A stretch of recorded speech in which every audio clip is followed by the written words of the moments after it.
Nous sommes revenus. Herman Dewey, artiste musicien gospel et artiste comédien. L'obéissance à la parole de Dieu produit le bien. Comme thème de notre passage, 2 Rois chapitre 5, du premier verset au verset 27. Je veux prendre pour commencer l'exemple des enfants envers leurs parents. Il faut que les enfants, faites ce qu'on vous dit. Si ton père dit ne fais pas ceci, ne fais pas cela. Si ta mère te dit ne fais pas ceci, ne fais pas cela. Obéis. Obéis, ne fais pas la guerre. Ne lutte pas. Ne fais pas le bras de fer. Si tu veux en obéissant, fâche-toi. Gueule. Sois en colère. Quoique je ne peux pas te conseiller de te mettre en colère, bête. Puisqu'il s'agit d'obéir. Parce que dans l'obéissance, il y a le lait et le miel.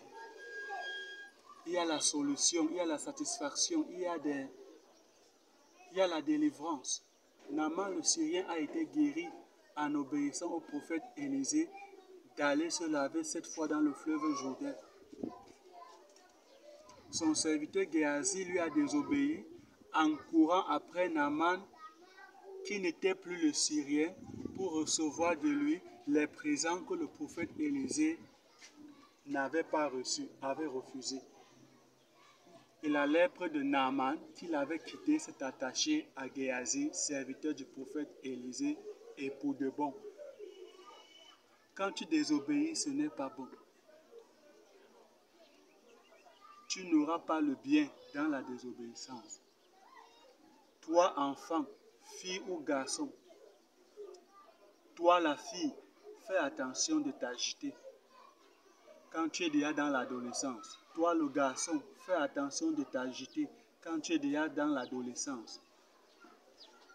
Ou quand tu as déjà l'âge majeur, quand tu es déjà majeur, tu es déjà adulte, tu commences à sentir que tu peux, que tu es fort, tu es capable, que tu es sage, que tu connais, que tu ne dois plus recevoir les conseils, on ne doit plus rien te dire, on ne doit plus te parler, on ne doit plus te surveiller, on ne doit plus te contrôler, on ne doit plus veiller sur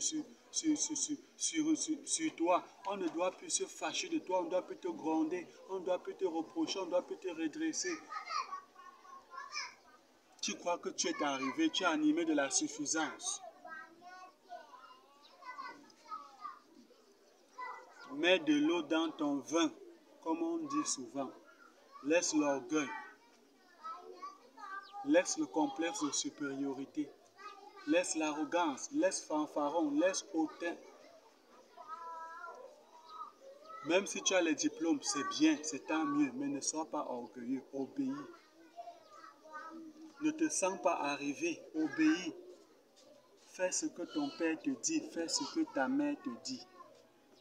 Fais ce que ton grand frère te dit. Les gens qui sont nés les années avant toi, ils connaissent ce que tu ne connais pas. Ils ont déjà vu ce que tu n'as pas encore vu. Ils sont au courant de beaucoup de choses dont tu n'es pas encore au courant. Ils ont les expériences que tu n'as pas encore. Écoute les conseils des aînés. Soumets-toi, obéis. La parole de Dieu demande aux enfants, on dit honore ton père et ta mère. Colossiens 3:20 s'adresse aux enfants. Éphésiens chapitre 6 à partir du premier verset. Il faut obéir. Dans l'obéissance, il y a le bien. Dans l'obéissance, il y a le bien. Que les enfants ne bagarrent pas avec leurs parents. Il ne faut pas te regarder, toi l'homme. Tu vois tes muscles sortir. Tu vois un peu tes pectoraux. Tu vois que tu es géant. Tu vois que tu as les diplômes. Tu vois que tu t'habilles déjà bien. Tu vois que tu te coiffes déjà comme tu veux. Tu vois que tu as déjà un peu d'argent. Tu vois déjà à quel point on te donne un peu le respect, de la considération. On te valorise. Tu commences à ne plus vouloir les conseils de tes parents. Tu ne veux plus être contrôlé, surveillé. Tu veux sortir à l'heure que tu veux, rentrer à l'heure que tu veux, faire ce que tu veux, quand tu veux, où tu veux, comme tu veux. Fais attention. Les gens qui sont nés avant toi ont ce que tu n'as pas, savent ce que tu ne sais pas, voient ce que tu ne vois pas, entendent ce que tu n'entends pas, ressentent ce que tu ne ressens pas. Encore, fais attention. Ne dis pas que peut-être tes parents sont les païens, les non-croyants et que tu es un enfant de Dieu. Fais attention. La Bible te demande tout simplement de ne pas faire ce qui n'est pas bien. Ne bois pas ce qui va te faire saouler. Ne fume pas. Même à l'école, c'est enseigné.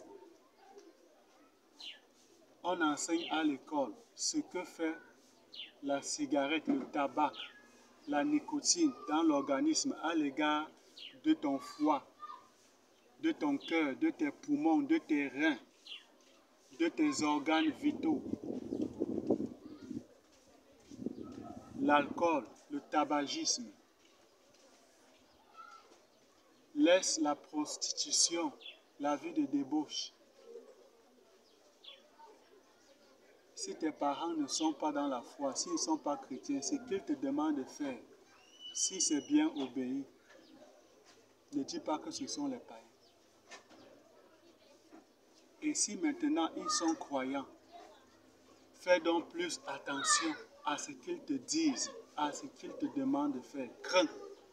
Crains. Il faut craindre. La Bible, Dieu a dit à Aaron et à Marie, comment n'avez-vous pas craint de parler mal contre Moïse, mon serviteur? Comment n'avez-vous pas craint? Il faut craindre de t'opposer à tes parents. Craignez de vous opposer à vos parents. Obéissez. Ça va vous aider, ça va vous produire le bien.